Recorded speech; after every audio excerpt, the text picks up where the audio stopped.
গাজার অন্ধকার সুড়ঙ্গে বসে নিজের হাতে কবর খুঁড়তে দেখা গেল এক ইসরায়েলি বন্দীকে।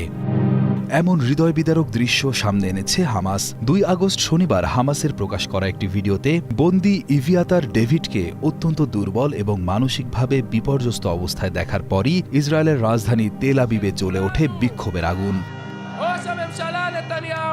২ আগস্ট শনিবার সন্ধ্যায় তেল আবিবের হোস্টেজ স্কোয়ারে হাজার হাজার মানুষ জড়ো হয়ে ইসরায়েলি সরকারের কাছে গাজা যুদ্ধ শেষ করে সকল বন্দীকে ফিরিয়ে আনার জন্য জোরালো দাবি জানায়। বিক্ষোভকারীরা ব্যানার হাতে এবং আগুন জ্বালিয়ে স্লোগান দিতে থাকেন। তাদের চোখে মুখে ছিল প্রিয়জনকে হারানোর তীব্র ভয় এবং সরকারের প্রতি জমে থাকা ক্ষোভ। হামাসের প্রকাশিত ভিডিওতে ডেভিড বলেন, আমি নিজ হাতে আমার কবর খুঁড়ছি, কারণ কেউ যদি আমাকে উদ্ধার না করে তাহলে এখানেই আমার শেষ ঠিকানা হবে।